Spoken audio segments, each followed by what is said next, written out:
Hello students, today we will complete the chapter The Enemy and it is written by Pearl Burke. So first we will start with theme, message and the character sketch. So the theme of the story goes around the challenges, the validity of narrow nationalism which stifles feelings of love and compassion.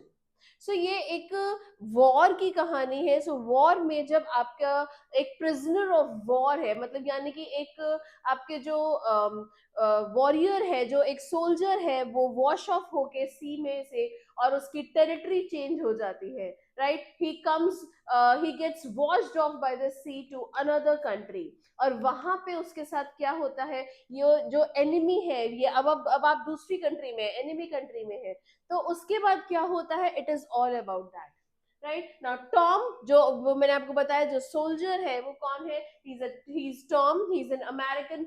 POW means prisoner of war. is washed ashore in a badly wounded condition. वो बहुत ज्यादा जख्मी है, right, in front of a Japanese doctor's beach side house. So एक Japanese doctor है जिनका beach side house है और वो उसी बीच पे वॉश ऑफ होके टॉम वहां पे आ जाता है. The doctor wants to and can save his life. Doctor चाहता है उसकी लाइफ बचाना, वो बहुत ज्यादा जख्मी है, बट हेजिटेट्स, लेकिन फिर भी कुछ हेजिटेट करता है because he discovers the prisoners nationality, क्योंकि उसको पता चल जाता है कि ये अमेरिकन है. डॉक्टर खुद जापानीज है और वो जो प्रिजनर ऑफ वॉर है, जो वॉश ऑफ होके आया है, he is an American. And thankfully, his conscience and professional ethics get the better of his patriotism.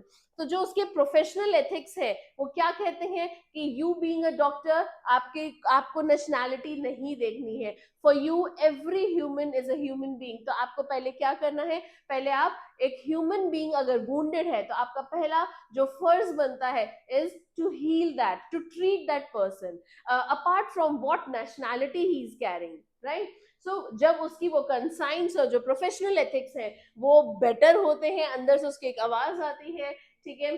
तो better off his patriotism, he saves the prisoner और वो उसको बचाता है, but still runs the risk of being punished as a traitor. लेकिन फिर भी उसको डर लगता है कि कहीं उसको इस बात के लिए पनिशमेंट ना मिल जाए. He struggles with his guilt after agreeing to general's plan. जो जनरल है वहां पे, उनके प्लान को मानते में उनको बहुत हेजिटेशन हो रही है. He is not feeling happy because general का प्लान क्या था, ऑफ एलिमिनेटिंग द सेलर, कि इसको आप वापस बहा दो. ही स्पेंड्स 3 रेस्टलेस नाइट्स, नींद नहीं आती है उसको, and finally let's humanness rise above everything else. और उसके बाद 3 रातों के बाद जब वो सोया नहीं, वो बहुत हेजिटेट कर रहा था और बहुत परेशान था, तब उसकी जो अंदर की ह्यूमननेस है, इंसानियत है, वो जाग जाती है, right. He heaves a sigh of relief when the prisoner escapes safely.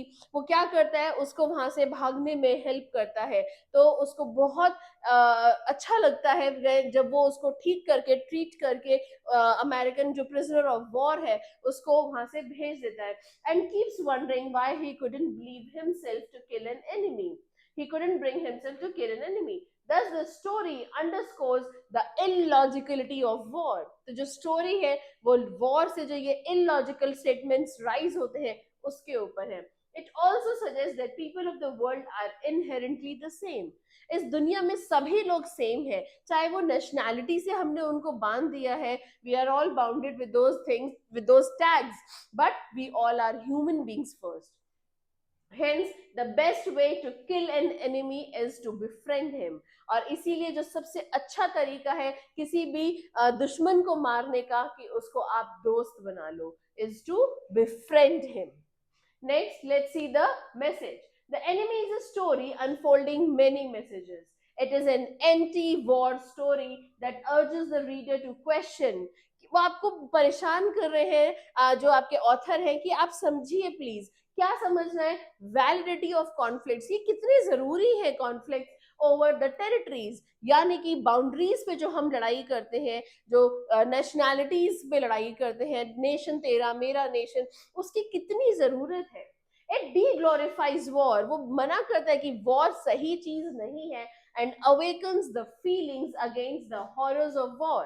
और वो आपकी फीलिंग्स को जगाना चाहता है कि इन ये जो वॉर्स है इनकी वजह से क्या कॉन्सिक्वेंसेस भी हो सकते हैं.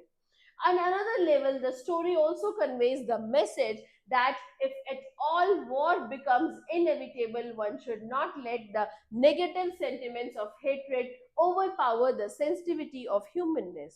अगर कभी वॉर में कुछ हो भी जाए, राइट, तो आपको जो उससे बनी हुई जो नेगेटिव स्टेटमेंट्स है, जो नेगेटिविटी है, उसको ओवर पावर नहीं करने देना है. बिकॉज जो बेस्ट रिलीजन है, जो बेस्ट नेशनैलिटी है, वो क्या है? ह्यूमन बींग्स, ह्यूमननेस है. इंसानियत से बढ़ के कोई रिलीजन और कोई बाउंड्री नहीं है, कोई नेशनैलिटी नहीं है.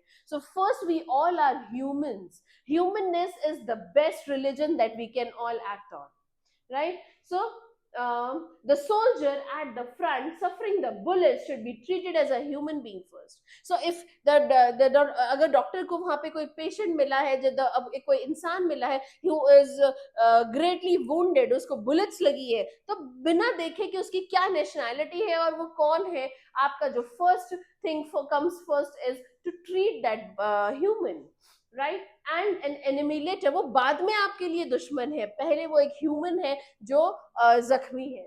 After all, it is not the fault of a particular wearing individual if he belongs to the enemy camp. So kindness is the key word. क्या key word है यहाँ पे? Kindness, right? So kindness is the key word. Doctor ने उसको क्या किया? बिना देखे कि वो किस नेशनैलिटी का है, उसको ट्रीट किया, right? तो वो क्या है? वो that is the kindness that he went for. That Pearl Buck showers on Tom through her mouthpiece, the Sadao family. The story also gives the message that service of the wounded and ailing is the best example of patriotism. जो परेशान है, जो wounded है, जख्मी है, उसको treat करना, इससे बढ़कर पेट्रियोटिज्म कोई नहीं है. That is the best example of patriotism. The doctors of the world should rise above nationality, religion, caste or creed. Doctors को ये देखना ही नहीं चाहिए, इन सब से ऊपर उठ जाना चाहिए कि कौन किस रिलीजन का है, किस नेशनैलिटी का है, caste, creed. No, for them every human being is a human first, right? To utilize their specialized training to serve mankind. So they are there to serve the mankind बिना किसी religion, caste, creed, nationality के. The first you have to serve the human as you are serving there for the mankind. Title: The Enemy is an apt title for the story that has Second World War as the background. Now the political situation at that time has made America and Japan sworn enemies. ये कब की बात है? Second world war की बात है, जब Japan और अमेरिका एनिमीज थे. The writer weaves episodes to set the reader thinking about the concept of enemy, patriotism and validity of war. तो जो आपके ऑथर है ना, वो आपको इन तीन चीजों के ऊपर सोचने पे मजबूर कर रहे हैं. एनिमी कौन है आपके लिए, पैट्रियोटिज्म क्या है, और वैलिडिटी ऑफ वॉर, कितनी जरूरत है इन वॉर्स की, इन बाउंड्रीज पे खड़े होके नेशंस के लिए लड़ने की. क्या वैलिडेशन है इसका, क्या मिल जाएगा, right? The servants in Dr. Sadao's house vehemently protest against the presence of American enemy to the extent that उन सब ने अपनी jobs को छोड़ने की बात कर दी थी. That they severely their long-standing relationship with Sadao over this issue. The Sadao couple too considers Tom to be their enemy. Sadao family भी उसको मानती है कि ये उनका enemy है and is initially reluctant to help him. सोचते हैं कि यार शायद हम नहीं help कर पाएंगे. However, they have a broader and more generous view of life, and in spite of reservations, mental conflicts थे उनके दिमाग में और बहुत सारे ऑड फैक्टर्स भी थे, सारे सर्वेंट्स ने मना कर दिया था हेल्प करने के लिए. They take a humanistic view, ठीक है, तो इंसानियत को उन्होंने सबसे ऊपर माना. But although the doctor treats the American sailor as a patient, still neither he nor his wife consider to be their friend. उन्होंने उसको सिर्फ एक पेशेंट मान के ही ट्रीट किया, कोई फ्रेंड एनिमी कुछ नहीं माना. But he was just a wounded patient for them, जिसको सबसे पहले उनको ट्रीट करना उनका पहला फर्ज था. However, the writer's efforts succeed in forcing the reader to redescribe an enemy. तो आपको ऑथर ये मजबूर कर रहा है सोचने पे कि जो एनिमी वर्ड है इसको दोबारा सोचिए कि ये एनिमी कौन है, एनिमी हमारे लिए, राइट, चलिए आगे देखते हैं. I think character sketch.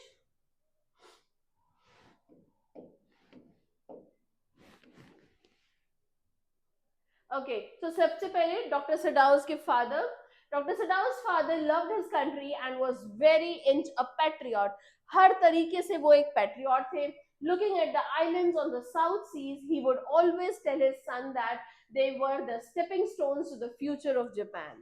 Right, he was a great supporter of those who worked for.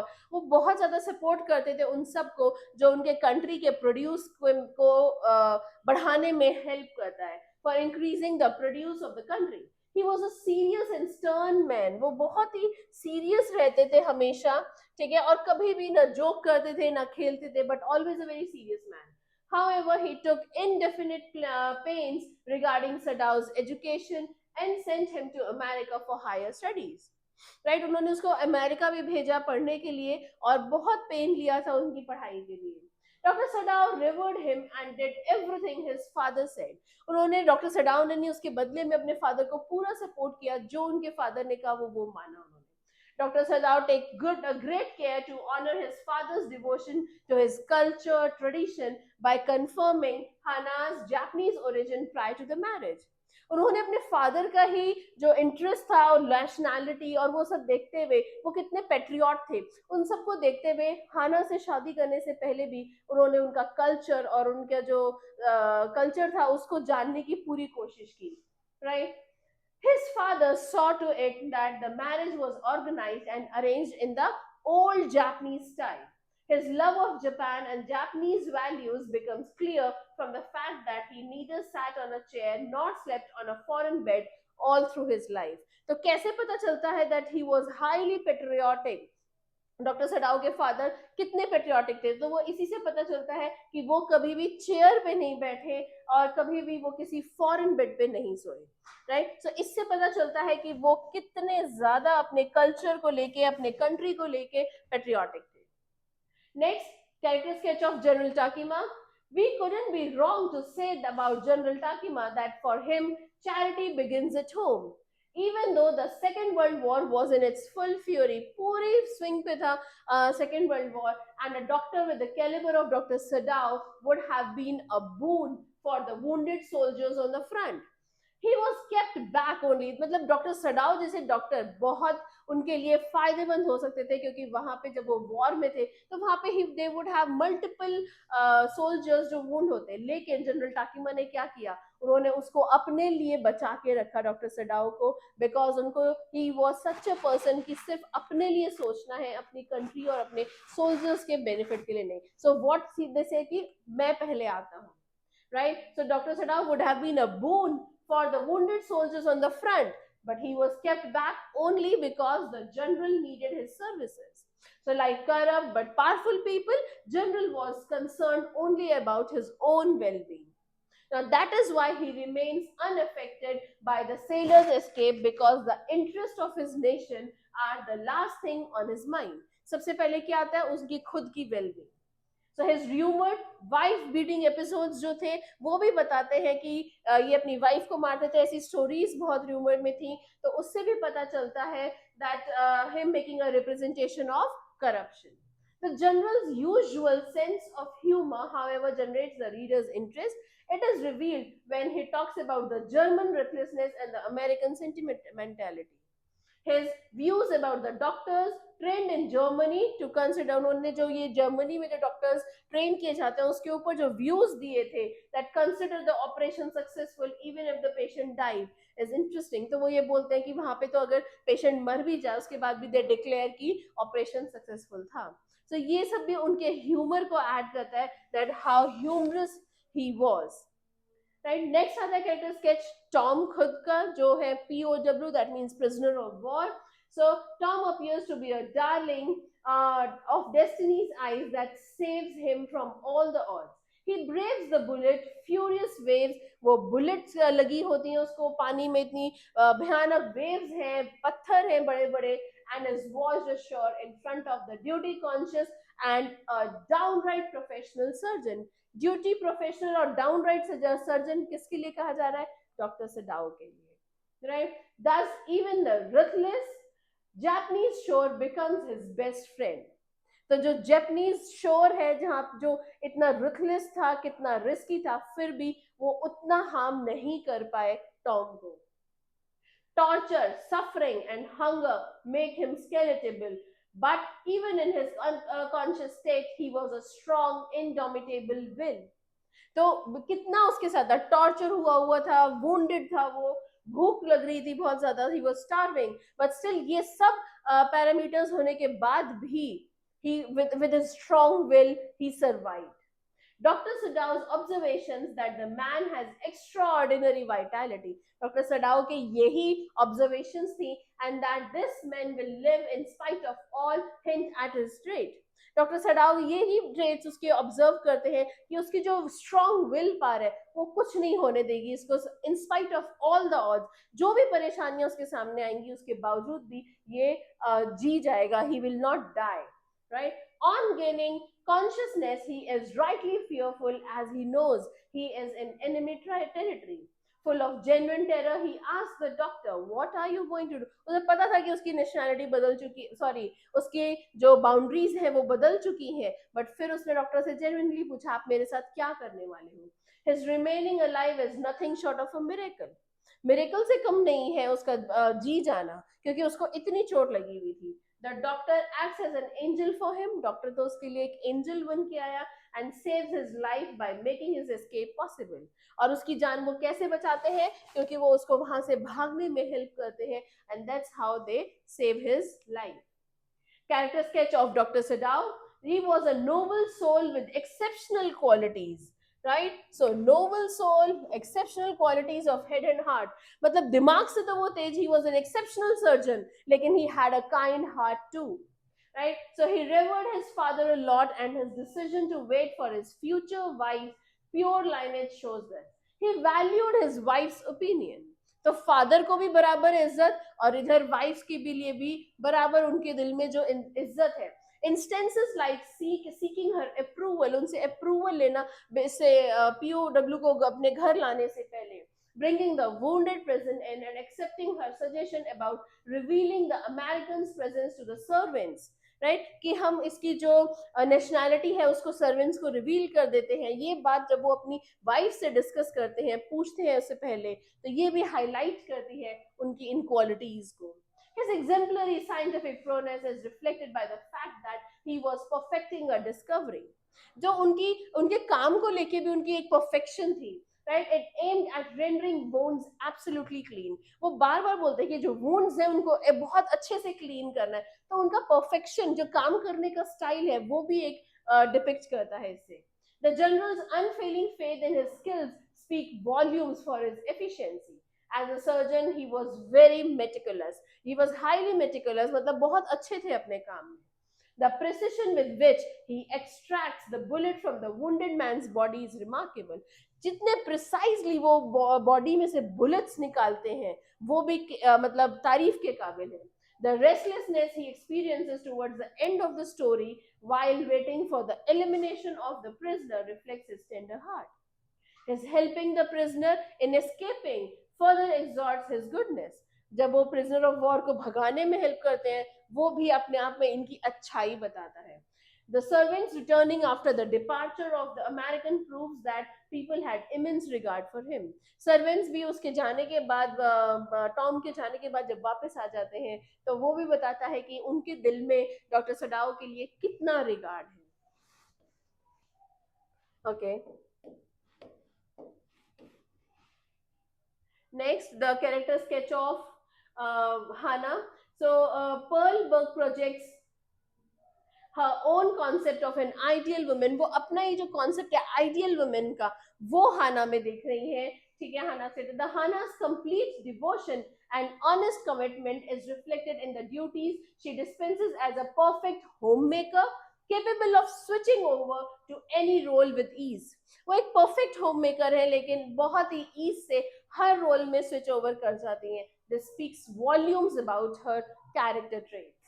She deftly balances the responsibilities of a perfect companion, a perfect wife, and the lady of the house. When her servants decide to leave, she takes over charge as a governess and the kitchen maid with efficiency.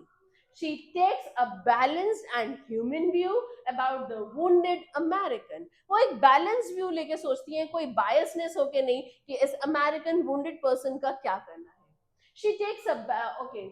Her active participation is all vital in all vital decisions elucidate her presence of mind, confidence and determination. ये बताता है उनका कि जो उनका presence of mind, उनका confidence और उनके determination के बारे में ये सारी बातें बहुत कुछ बताती हैं. She joins hands with her husband, rendering all possible help in operating upon the prisoner. जब डॉक्टर सडाव उसको ऑपरेट कर रहे हैं, उसकी बुलेट्स निकाल रहे हैं, तो भी ये हाना जो है उनकी हेल्प करती है जाके. ठीक है, तो वो यही प्रूव करता है that she can fit in all the roles very easily. She carries herself with dignity while dealing with her irate and revolting servants. जो उनके सर्वेंट्स थे वो रिवोल्ट करते, बट उनके बावजूद भी वो बहुत ही पेशेंस से काम लेती हैं. And is magnanimous enough to make payments of the wages instantly. तुरंत उनके वेजेस देने का एक बड़ा दिल दिखाती हैं. In sum, we see her as the perfect wife, a capable and devoted companion, and a skilled homemaker. So कितने सारे रोल्स उन्होंने कितनी इजीली और कितनी एफिशिएंटली निभाए. This speaks volumes about her character. So ये था आपका चैप्टर के थीम, टाइटल, मैसेज और कैरेक्टर स्केच. नेक्स्ट वीडियो में हम ये चैप्टर का एक्सप्लेनेशन शुरू करेंगे. Thank you.